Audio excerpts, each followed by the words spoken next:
Porteira aberta, seja bem-vinda, bem-vindo ao podcast do Patrone, espaço para falar do agro com quem entende. O que cabe em uma mala de 23 quilos, hein? Para muitos, roupas e objetos pessoais. Para o engenheiro agrônomo Franklin Vaz, cabia bem mais. Um sonho embalado em coragem, curiosidade e a vontade de crescer como profissional, como ser humano e como cidadão do mundo.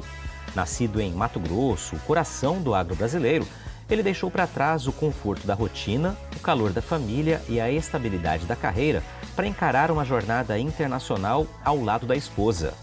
Destino: Irlanda, a Ilha Esmeralda. Missão: aperfeiçoar o inglês, viver novas culturas e, claro, continuar em contato com a terra. Agora em fazendas de leite e gado orgânico, onde ele aplicou a vivência de sítio do pai e a bagagem técnica adquirida em anos de estrada no Brasil. No bate-papo, Franklin compartilha o que significa para ele sair da zona de conforto para enfrentar o frio europeu, inclusive o das temperaturas, e mostra que o agro brasileiro não só compete de igual para igual com países desenvolvidos, como também inspira soluções tecnológicas e sustentáveis do outro lado do oceano. Entre ordenhas automatizadas, campos verdes, choques culturais e histórias de superação, ele revela aprendizados que só quem vive o agro com paixão é capaz de cultivar, seja no Cerrado Mato-Grossense, seja no interior da Irlanda. Prepare-se para uma história inspiradora, com sotaque brasileiro e alma global.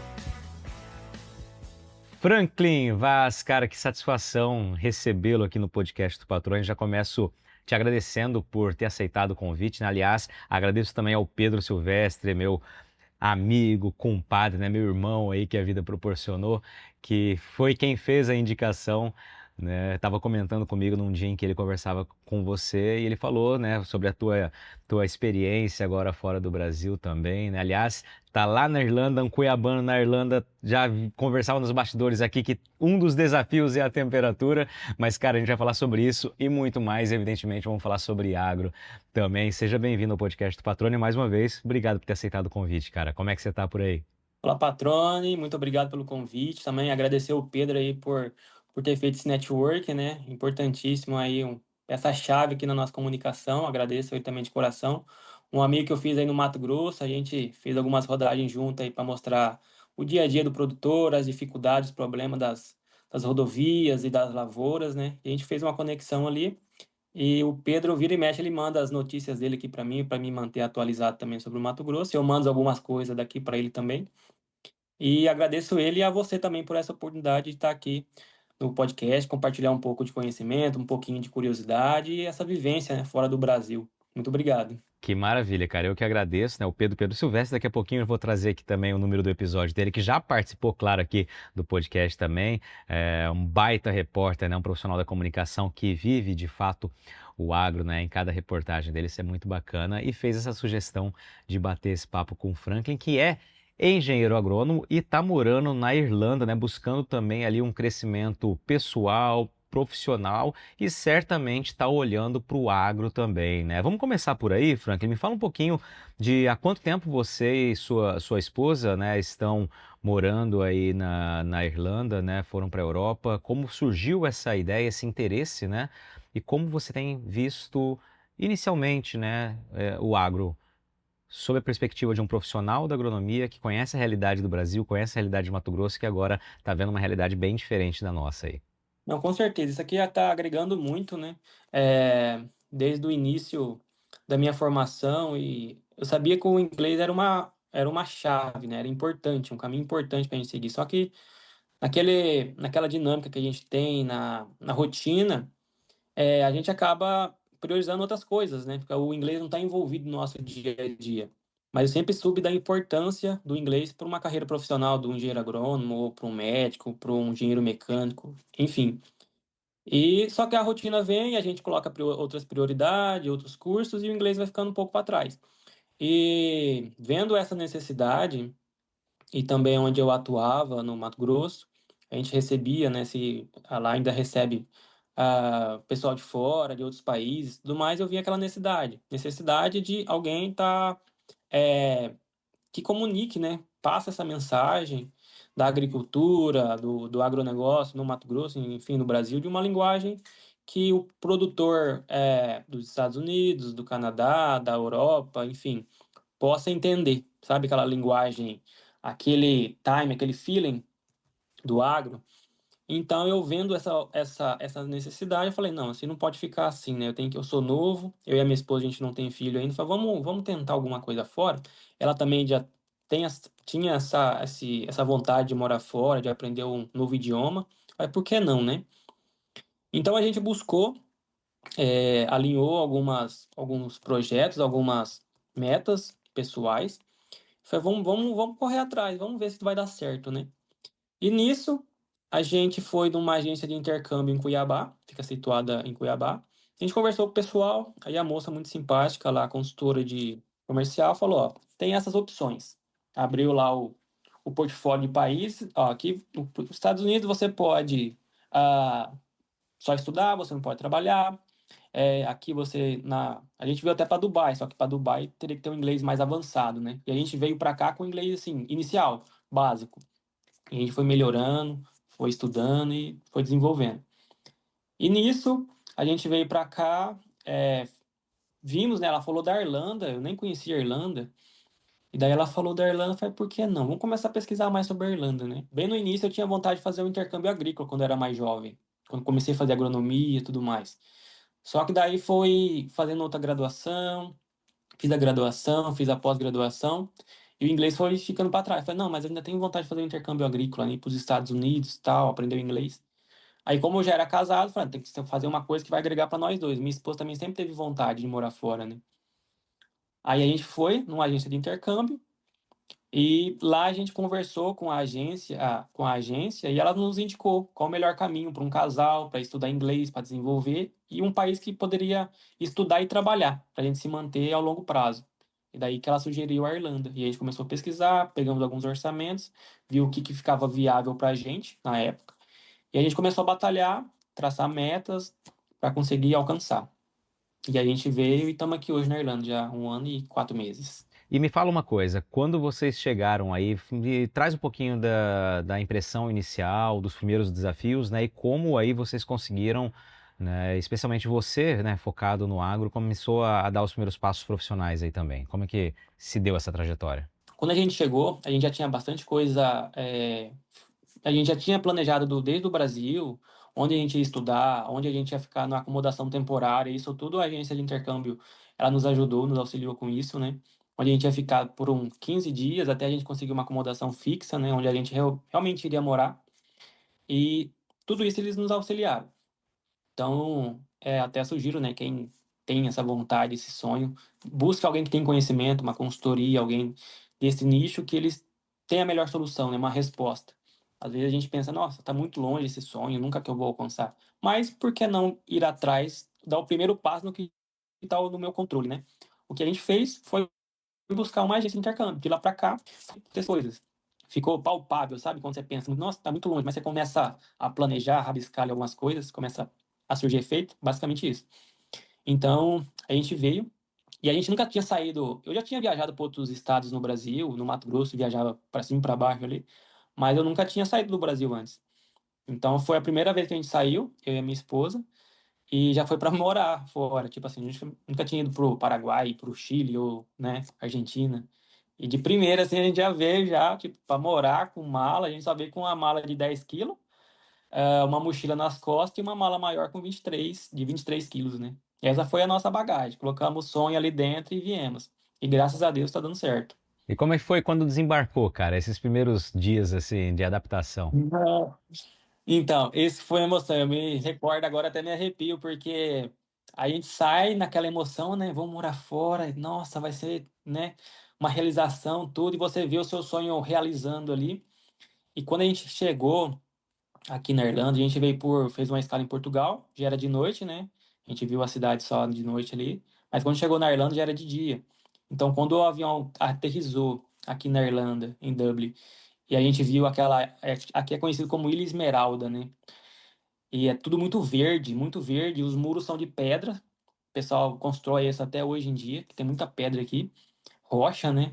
Então, é muito bonito, assim, é muito desenhadinho, assim, os murinhos de pedra, as cerca de pedra, e tudo verdinho. É uma grama verde o ano todo. Todo ano é verde. E as árvores, só cai agora no inverno, né? Que desfolha tudo, cai, mas a grama é sempre verde. Então é muito bonito. É um verde assim, realmente é único. Por isso chama Ilha Esmeralda. E quando o avião foi descendo, passou aquela nebulosidade ali, aquelas nuvens mais baixas, e de repente apareceu aquele verde. Falei, nossa, nossa, tipo, foi uma sensação assim, tamo aqui. Agora a gente tem que fazer acontecer, vai acontecer, e vamos pra frente, vamos pra cima. Mas com aquele, sabe, com o coração meio assim, agitado, uma mistura de sentimento que eu não sei explicar, porque é emoção, com um pouco de medo, um frio na barriga, e o inglês, nova cultura, novo clima. E a gente aterrissou, aí fomos para Galway, né, aqui é onde a gente mora. E o primeiro contato com a nossa, com a moradora, que é irlandesa, que a gente morou com ela, muito simpática. E eu trouxe até eu comprei lá no centro de Cuiabá, um tuiuiu de madeira, pequenininho Uhum. assim. Ah, vou levar alguma coisa da minha cidade. Eu trouxe paçoca para ela comer Olha só. paçoca. Nossa, gostou. Fiquei, não, onde que eu compro, né? Falei, aqui você não vai achar, agora só. Lá no Brasil tem bastante disso. Aí eu falei para ela que ela fez de amendoim e tudo mais, né? Caso ela queira, ela pode comprar o amendoim que aqui tem e fazer. Mas não é igual. Daí eu levei um tuiuiu para ela. Ela deixou lá guardadinho, deve ter até hoje lá. E mas no primeiro dia assim que a gente chegou, foi dar uma volta na cidade. Primeiro choque, os carros na mão inglesa, né? Ao contrário, na esquerda. Isso aí foi, nossa, vai bater, já ficava assim, né? De repente, não, tá tudo natural. Hoje em dia, esse dia a gente foi para Itália, eu dirigi lá e na Itália é igual no Brasil, né? Da direita. E eu sempre confundia já, porque eu já tô acostumado aqui na Irlanda, então meio que confundia. Minha esposa, não, você tá na contramão. Eu falei, é verdade, eu tenho que manter agora na direita, não na esquerda. Mas é como o cérebro vai adaptando, né? Essas Sim. novas realidades. O Aham. ambiente é muito importante. E então, isso foi uma das coisas assim, que mais nos marcou, essa questão e de estar aqui, pisar, né? De a gente estar longe da família tal, e você pensa, agora a gente vai ter forças, né? Fé em Deus, que Ele trouxe a gente até aqui, Ele vai continuar nos sustentando e nos guiando, né? E graças a Deus está dando tudo certo. O produtor rural que nos acompanha sabe muito bem que nenhuma safra é igual à outra. O tempo, o mercado, o time, muita coisa muda. E é aí que entra algo muito importante: poder contar com uma empresa de confiança que preza pela qualidade. Há 25 safras, a Agrosol segue inovando. A equipe em campo faz um acompanhamento criterioso das cultivares escolhidas para o portfólio de sementes da empresa e ainda atua com um cuidado especial durante a entre-safra, como a realização de testes de qualidade e armazenagem em ambiente adequado. Assim, quando chegar o momento certo, a melhor semente estará pronta para ser cultivada. Agrosol Sementes, há 25 safras, gerando prosperidade ao campo.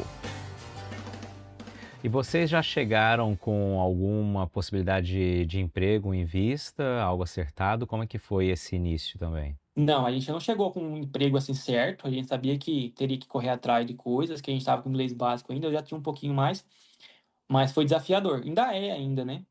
Mas como a gente pesquisou bastante do mais, a gente tinha algum network, algumas pessoas, é muito importante a gente conectar com pessoas, né? Pessoas conectam a gente com outras pessoas. Isso é importante. No Instagram, eu conversava já com algumas pessoas aqui, amigo virtual. Daí quando a gente chegou, essas pessoas já também já indicou a gente para alguns trabalhos, para já ir ganhando alguns euros ali, já para se manter e tudo mais. E de lá para cá a gente já trabalhou em bastante lugares, já saímos da bolha assim de trabalhar num lugar só. E aqui a vida aqui passa diferente. Aqui é muito diferente do Brasil. Um documento, só para você ter noção, um documento que eu trouxe que não faz sentido nenhum, que eu trouxe para cá foi carteira de trabalho. Aí foi só para lembrar que aqui não existe isso. Não tem. Você trabalha, você ganha. Você não trabalha, você não ganha. É bem, você ganha muito bem, né? A Irlanda é um dos países mais ricos assim da Europa, que paga, você tem um salário mínimo mais alto. Mas é aquela realidade, você trabalha, você ganha. Se não trabalha, você não ganha. Então, a carga tributária, enfim, essa burocracia tributária do Brasil é trabalhista, aqui não tem muito. Tem os direitos, claro, né, das empresas e do colaborador, porém é muito diferente. Isso tudo é um aprendizado, né? Exatamente. E só vivenciando para ter a real dimensão, né, dessas diferenças, né, Franklin? E aí você já trabalhou com o que aí? Aqui eu já trabalhei em hotel, em restaurante, nesses empregos que você vai ter o contato com a língua, sabe? Isso é importante, que às vezes a gente só estuda, estuda, estuda, estuda e não fala, não sai. É igual você ler um livro sobre nadar e você nunca nadou. Como é que você vai aprender na prática, né? Então, às vezes não adianta ler livro, ler livro, ler livro e não, tipo, sobre nadar e não nadar, né? Cair no mar, cair na piscina e nadar. Então, aqui você estuda na escola, e você pode trabalhar até 20 horas semanais, para garantir uma renda ali, né? E tudo mais. E nesse meio período que eu tô aqui, eu também tenho alguns trabalhos remotos no Brasil. E, e aqui eu também já trabalhei em outros lugares. E hoje eu tô numa fazenda de. Já trabalhei numa fazenda de leite, bem quando eu cheguei. Aqui funciona muito ainda o Facebook. Aqui é um país muito tecnológico, porém eles usam carta ainda para muitas coisas. Eles te mandam carta. Para você receber a senha do cartão do banco, vamos supor, você perdeu a sua senha, você não lembra. Aí você solicita no aplicativo. Aí não vai chegar tipo assim um SMS com a sua senha. Eles vão te mandar uma carta com a senha e tudo mais. Tem essas coisas. Um pouco atrasado assim, em relação ao Brasil, mas eu acho que é questão por segurança, né? E então o primeiro emprego que eu tive foi na fazenda também, foi num jardim, depois foi numa fazenda de leite que eu entrei em contato com um grupo de Facebook de produtores aqui da Irlanda, mandei uma mensagem, falei que tinha experiência e tudo mais. Aí me deram a oportunidade, eu fui lá. E era próximo aqui de onde eu moro. Eu trabalhei lá durante 7, 8 meses e depois eu saí.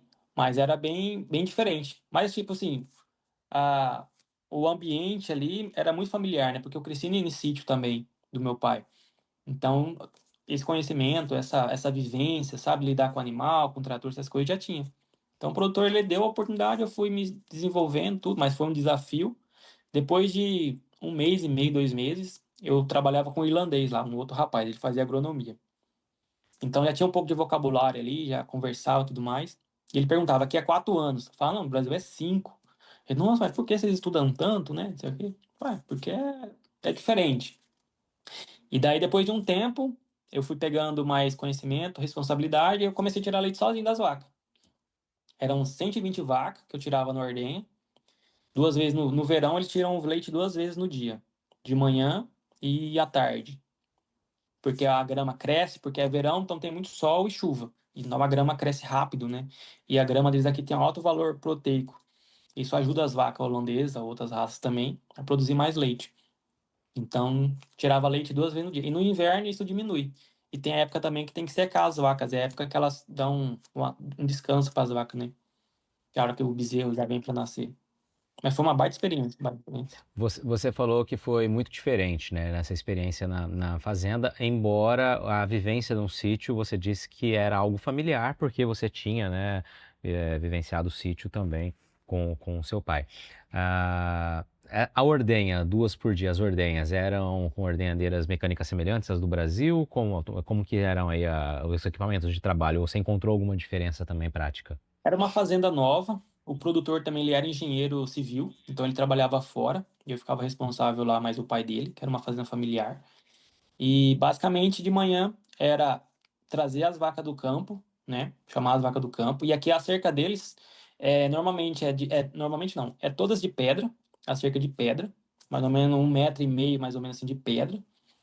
E tem um fio de choque, né? Nos pastos. E cada pasto um cochete ali, uma porteira que você abre que vai direcionar todos pro curral. E era uma fazenda nova, era uma estrutura nova, no formato de espinha de peixe. Tudo novo a estrutura, e só que estava muito judiada, porque os antigos colaboradores, né, o pessoal que trabalhava lá não zelava. E eu, como eu gosto de manter as coisas limpas, isso é uma característica minha, né? Então, quando eu comecei a trabalhar lá também, eu comecei a cuidar mais do equipamento, lavar, dar manutenção, tudo mais. E isso agregou também no quesito da responsabilidade, né? Falou, pessoal, o cara tá cuidando, tá? Isso é bacana. Então, eu gostava bastante. Eu lembro que ele falava bastante, oh, good job, good work. para incentivar, né? E então eu trazia as vacas de manhã pro pasto, do pasto pro curral, e ali eu começava a ordenha. Soltava a ração para elas comerem no coxo que tem no curral, numa estrutura muito prática, né? Para às vezes uma pessoa só trabalhar ou duas pessoas trabalhar ali no manuseio. E era, digamos que semi-automático. Eu teria que colocar os clusters, que seriam as teteiras no peito das vacas, né? E daí vai sugando o leite. E quando finaliza, automaticamente já sai e a vaca já fica solta ali, junto com as outras ainda presas, né? E quando acaba a última vaca daquela fileira, as vacas já podem ser liberadas. Aí elas voltam para o curral novamente, vai comer uma silagem, vai comer uma ração e depois volta para o pasto novamente. E esse processo é repetido depois no final do dia, durante o verão. Chama tudo de novo, tira leite de novo, dá um intervalo aí de umas 5, 7 horas, mais ou menos, né? De uma ordenha a outra. Aí no inverno, a produção cai um pouco, porque a grama para de crescer tão rápido como no verão. E daí as vacas é ordenhada só uma vez no dia. E também vai caindo, né? Uhum. A produção do leite. Perfeito. E aí você foram 7, 8 meses que você falou aproximadamente, né? 8 8 meses, meses. exato. E aí, Basicamente, quando em dezembro eu e saí. agora você está trabalhando numa outra fazenda, né? Que propriedade, que tipo de propriedade? Qual o perfil? Esse é um perfil de uma fazenda orgânica, de gado orgânico. Lá não tem gado de leite, né? Vaca de leite. E é uma fazenda de gado orgânico. É Angus. E o produtor lá é mais tranquilo, não é uma associação, né, de pai e filha, é só um produtor só, então é mais tranquilo assim para se trabalhar, ter uma comunicação mais direta com ele. Então tudo isso foi um aprendizado. Aqui a vida da gente vai de 0 a 100 assim no mesmo dia. Então a gente tem que ser muito resiliente e ter muita paciência também, porque não está no nosso controle, né? É fácil quando a gente está na zona de conforto, que a gente consegue controlar. Aqui não, você está submisso a um idioma novo, a uma cultura nova, e você precisa, então às vezes tem que submeter a certas coisas, mas quando você acredita no seu potencial, sabe de onde você veio, para onde você vai, essas coisas fortalecem no seu pensamento, né? Então você se torna uma pessoa mais resiliente e vai engrossando o couro ali. Você vai viver fora do Brasil ou do país de origem, você amadurece antes do tempo. Eu já tinha responsabilidade, era um cara maduro, né? Mas morando fora, você cria essa resiliência, esse conhecimento, sabe? Eu tenho que fazer e não estou no meu país, e assim as coisas vão acontecendo. Maravilha. Explica pra gente o que é uma fazenda de gado orgânico. Basicamente, essa fazenda é em outro condado, ao norte, aqui de onde eu moro, em Mayo, e E lá são menos vacas, né? É orgânica. E lá basicamente não pode aplicar nada de defensivo químico. É uma fazenda orgânica, ele tem uma certificação. O auditor vai lá a cada 6 meses, ou a cada uma vez no ano, ele vai lá auditar a fazenda, ver como é que está a questão tanto da saúde animal, dos bezerros, da limpeza, né, do curral, como é que tá as condições do curral, da alimentação, do pasto, das cercas, dos acessos, né, dos animais à fonte de água, tudo mais. Então, tudo isso eu tenho que ficar monitorando, né? Agora no verão, as vacas ficam por fora do curral, elas ficam todas no pasto, solta.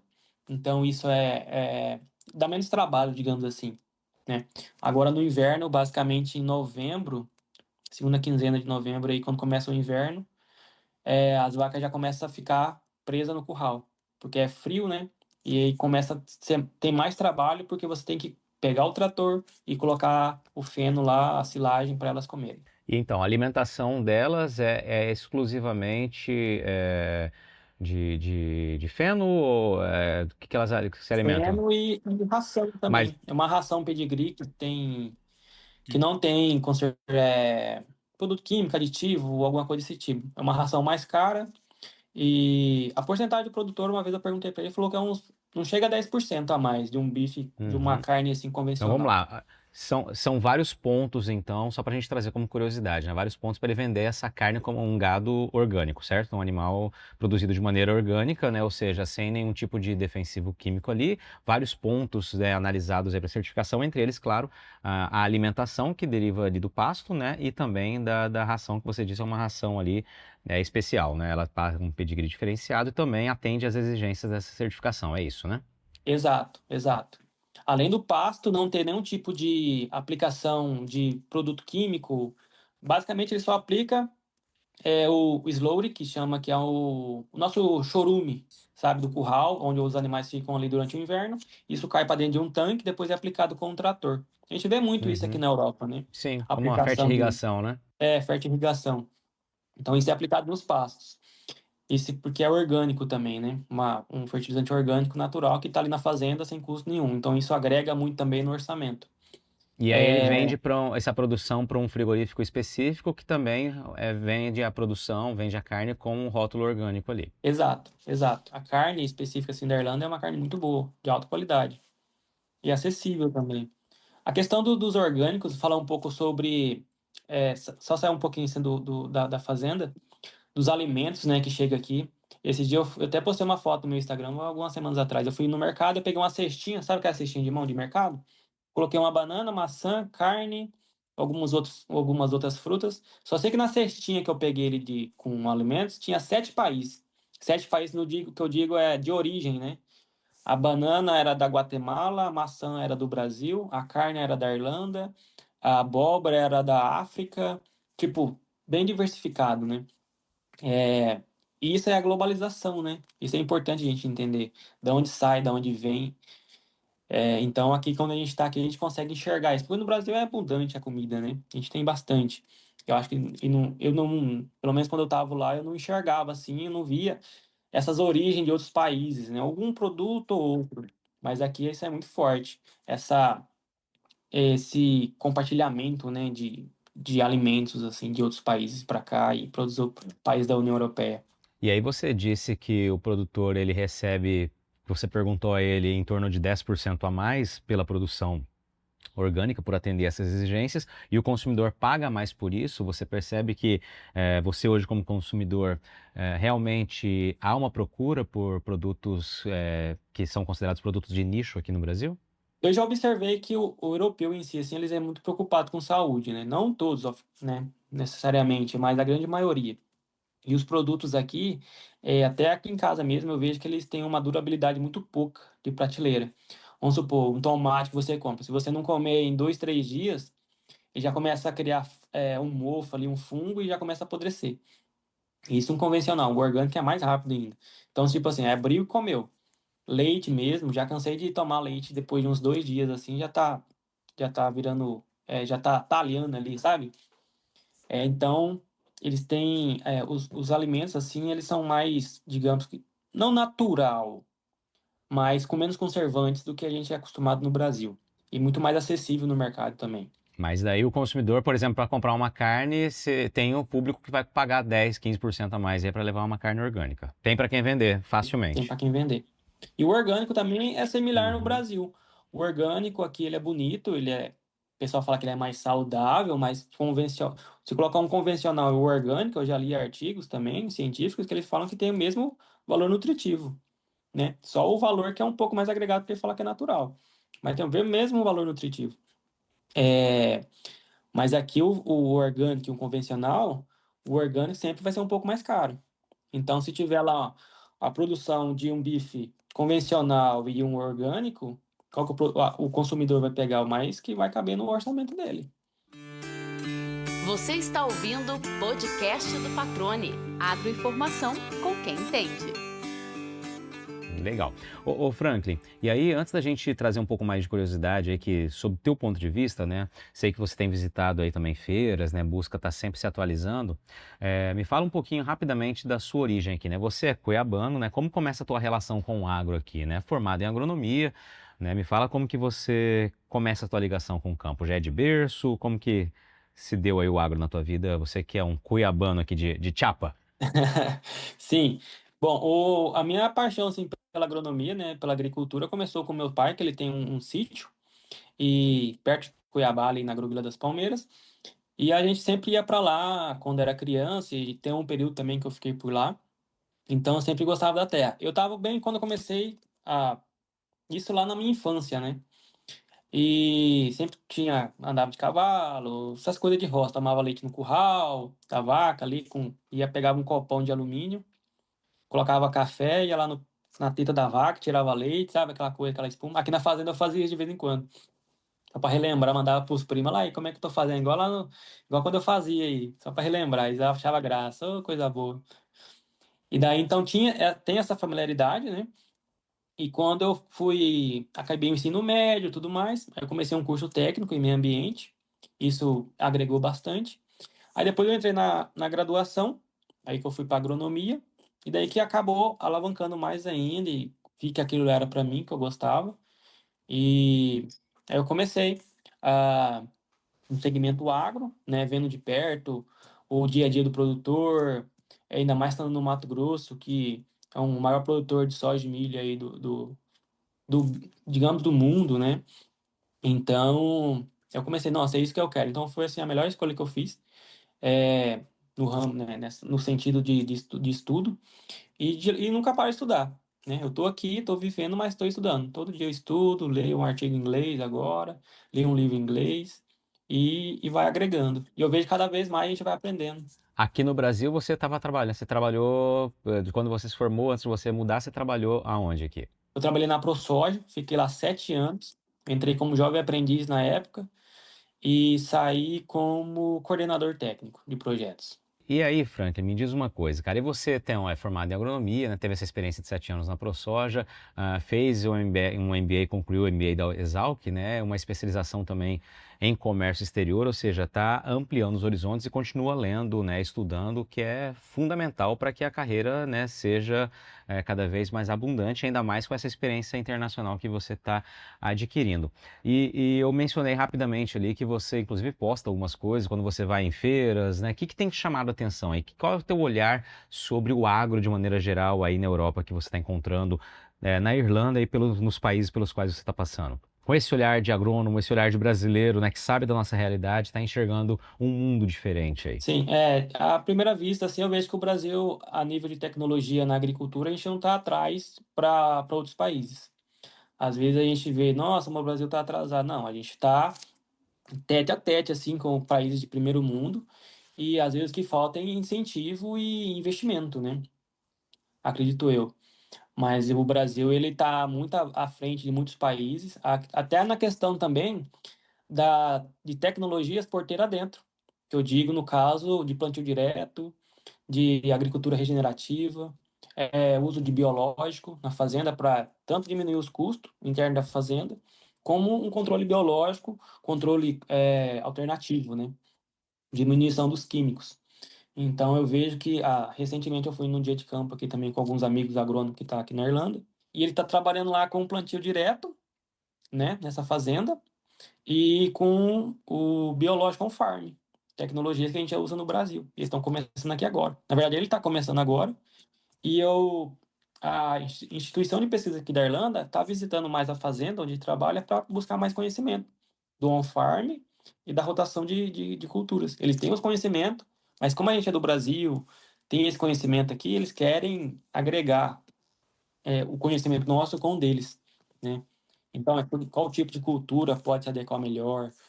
Como que esse biológico on farm pode agregar para o produtor irlandês? Então, isso foi assim para mim, foi, nossa, mas como que um país tão antigo que é a Irlanda, né? Que é a época dos vikings aqui, e os produtores ainda não conheciam fazer, tipo, né, um produto on farm, tudo mais, para controle de pragas e doenças na fazenda. Então, isso para mim foi uma realidade assim, muito diferente, porque eu achei que já estava, né, avançado e tudo mais. Mas não, eles estão começando ainda, isso no Brasil já está bem avançado. Está desenvolvendo, né, tem muita pesquisa em relação a isso, mas a gente está um pouco mais à frente. E nesses dias de campo e mesmo nas feiras, que tipo de tecnologia ou de equipamento, é claro, específico para as realidades que você está identificando aí, o que te chamou mais atenção? O que tem te chamado a atenção? A questão de maquinário, né, autônomo, isso tem me chamado a atenção. Cada vez mais as máquinas autônomas estão indo para o campo, né? Isso eu vejo como eu acho interessante a evolução da tecnologia, porém a mão de obra vai ficando cada vez mais complicada, né? Porque é uma pessoa que está deixando de trabalhar. O que eu mais vejo, Patrone, nessas feiras que eu participei, que eu tive a oportunidade, foi que a questão da mecanização agrícola cada vez mais tecnológica, mais tecnificada, né? Tratores autônomos, cada vez mais na agricultura tem se automatizado certas atividades, né, para que o produtor ou o funcionário possa realmente ter atenção naquelas atividades mais importantes.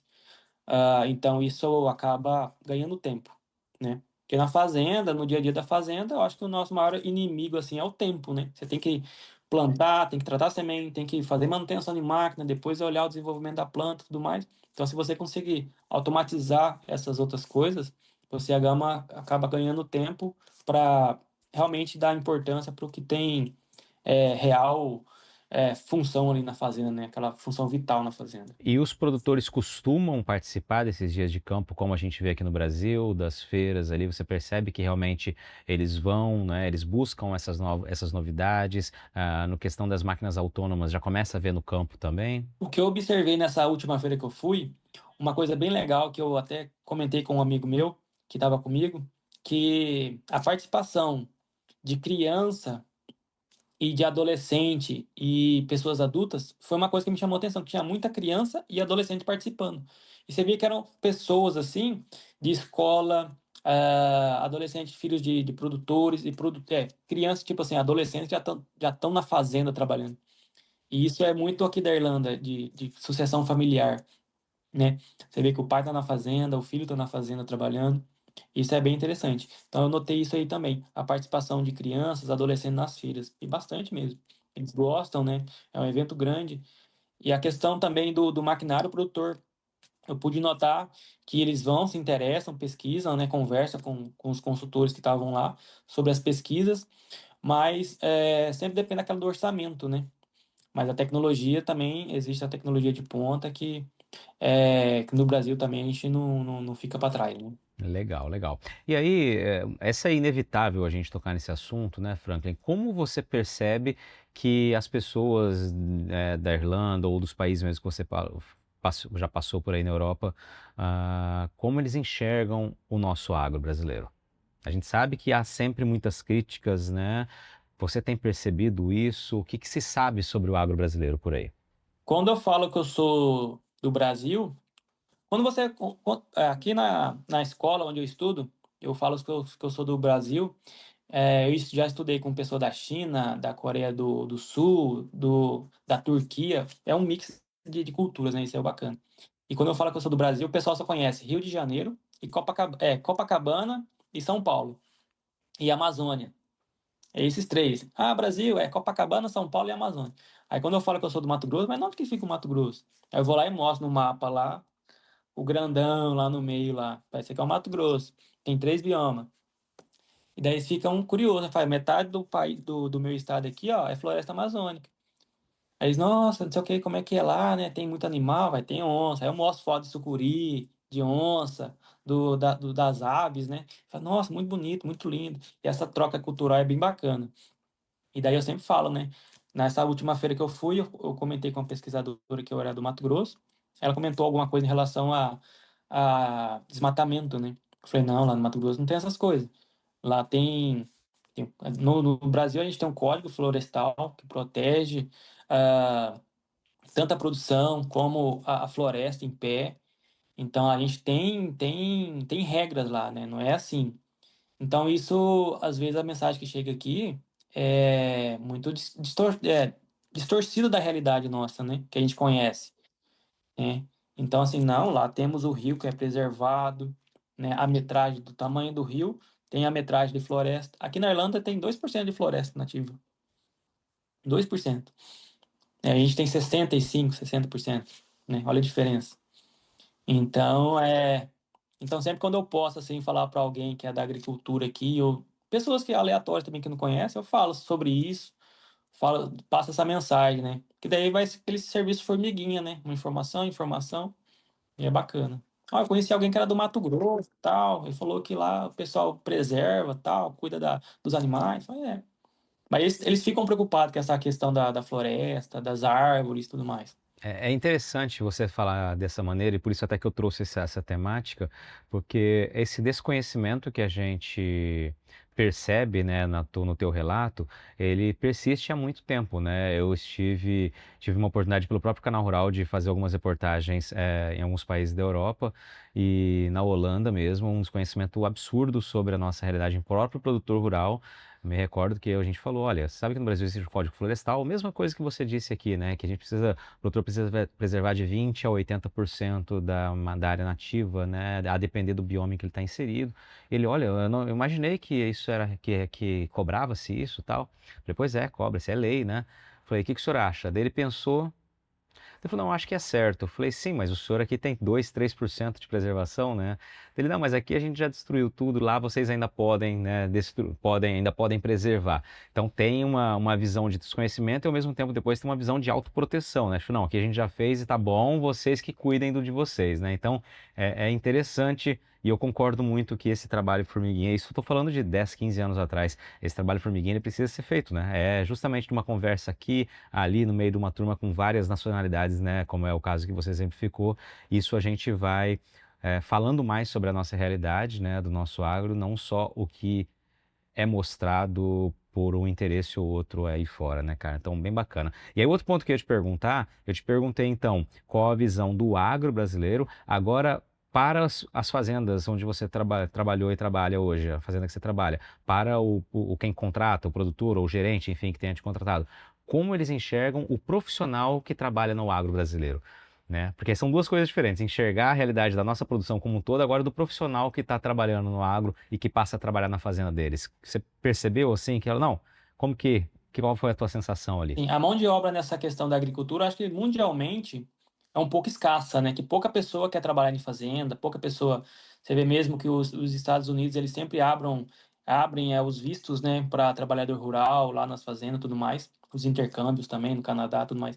Então é um serviço árduo assim, mas é muito gratificante, né? Eu gosto bastante, eu aprendo.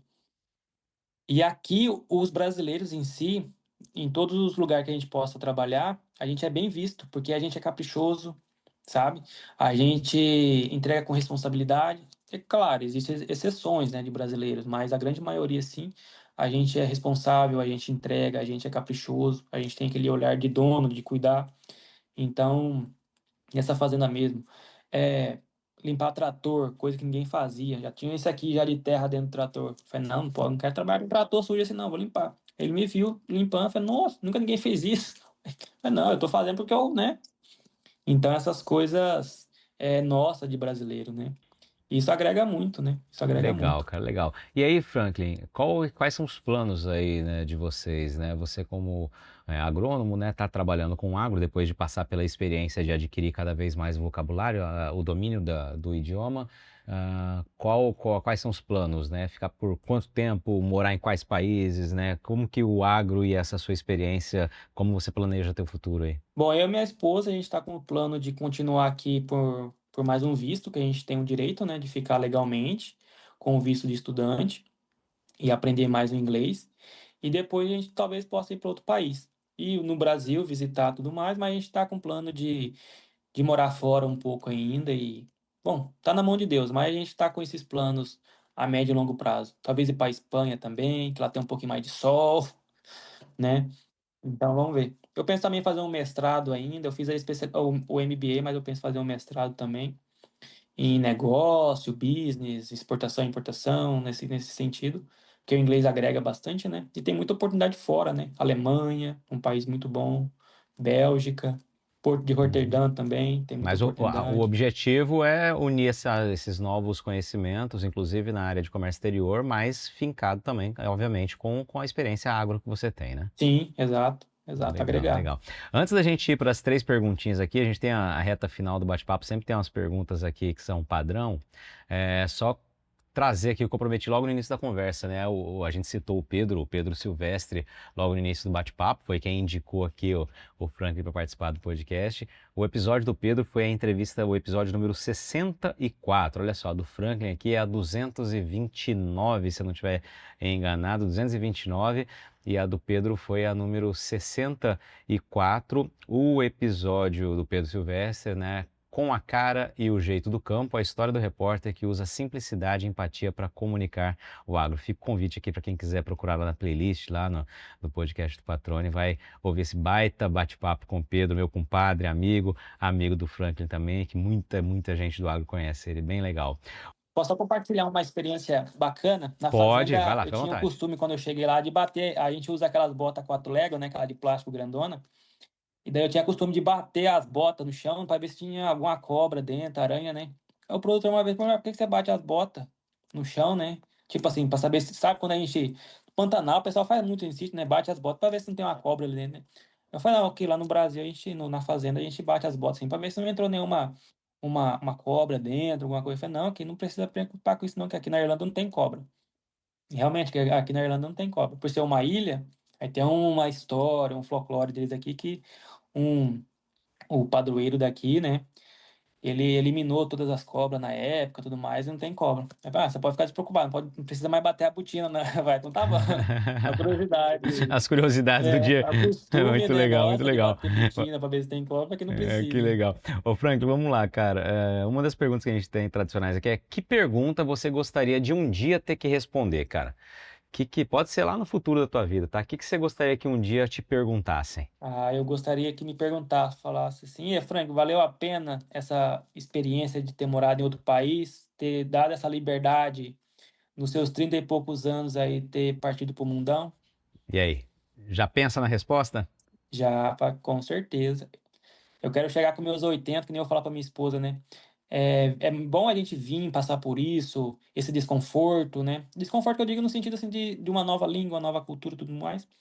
Mas é muito gratificante a gente poder chegar lá com 60, 70 anos e pensar, poxa vida, que bom que a gente foi, viveu, conhecer outros países, outras culturas. Isso é uma coisa assim que não tem valor, entendeu?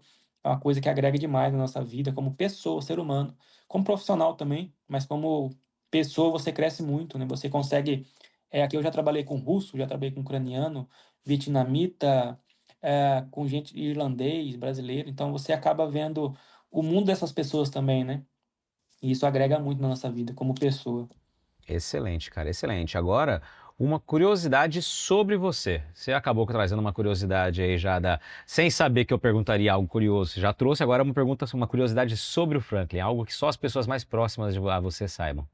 Eu gosto é de acampar e viajar de moto, conhecer novos lugares. Esse é um hobby assim que eu acho que isso é um hobby que me trouxe eu e minha esposa também, que a gente é meio semelhante, então a gente trouxe a gente para morar fora. Esse hobby de querer desbravar, sabe, de querer se aventurar. A gente está com meta de atingir até 10 países durante o intercâmbio, né? Mas a gente vai conseguir mais. A gente já foi Irlanda, Portugal, Dinamarca, Suécia e, por último, agora a Itália. Próximo mês agora a gente vai na Escócia. Maravilha. O que mais chamou a atenção? O que mais você gostou? Qual deles você mais gostou?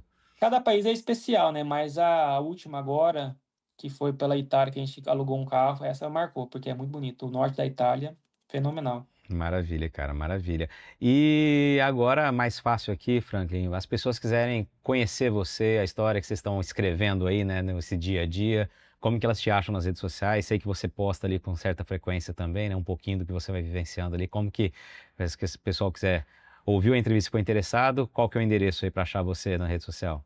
Bom, eu sou um pouco reservado, mas eu tenho Instagram, que eu gosto de postar ali para nossos amigos, né? Que é o Franklin Vaz, lá no Instagram, que eu posto algumas experiências, viagens, conhecimento. Então, vira e mexe, eu posto alguma coisa ali no Instagram. Maravilha, cara, maravilha. Então, certamente a galera vai buscar lá, conhecê-lo também pelo Instagram. E aí, cara, eu quero te agradecer, parabenizar pela coragem, né, de começar algo novo. Acho que é muito bacana isso. Por isso, quando o Pedro até sugeriu o teu nome, eu falei, vamos fazer, cara, porque é muito legal ouvir, né, esse desprendimento de começar algo novo, né? Você tá com quantos anos, você falou? 30 aí? 30. Eu fiz 30 na Dinamarca. E 30 na Dinamarca. Então você mudou daqui com 29, é isso, né? 29 exato. anos. Então, assim, perto dos 30 anos, dá esse passo, né? Que muita gente já acha que tá tarde, que acha que tem que mudar lá pelo início final da juventude, né? Início da Exato. vida adulta. Não existe tempo para se arriscar a fazer algo novo, desde que esteja nos planos e seja bem fundamentado, como foi passo a passo, como vocês fizeram, né, cara? Acho muito legal isso. Desejo todo o sucesso do mundo. Muito legal ver como você, né, de pouquinho em pouquinho vai também levando um pouco da realidade do nosso agro para fora, né? E como a gente usou a expressão aqui, é um trabalho de formiguinha, é assim mesmo tem que ser, né? E assim vai construindo também uma relação mais próxima de quem não conhece a nossa realidade com a nossa história, com a nossa realidade também, ao mesmo tempo que você constrói a sua por aí. Cara, muito bacana esse bate-papo. Desejo todo sucesso mais uma vez. Te agradeço, viu, por estar dividindo um pouco da história e da tua vida com a gente aqui. É isso, eu que agradeço pela imensa oportunidade de estar conversando com você. Agradeço o Pedro também, depois vou agradecer ele no particular. E fico à disposição. Agradeço de coração pela oportunidade e fico à disposição para compartilhar conhecimento e experiência. E conte comigo. Saudade do Mato Grosso já. E aí, gostou do bate-papo? Então dá aquela força e compartilha essa entrevista com os seus contatos. E olha, aproveita para mandar aquele feedback dizendo o que você está achando do podcast do Patrone. Pode criticar, elogiar, sugerir temas e pessoas para dividir boas histórias aqui nos próximos episódios. É só enviar uma mensagem lá no Instagram para @LuizPatrone que a gente troca uma ideia, viu? Então, gente, sucesso da porteira para dentro, força e fé da porteira para fora e vamos que vamos. Você ouviu o podcast do Patrone, agroinformação com quem entende.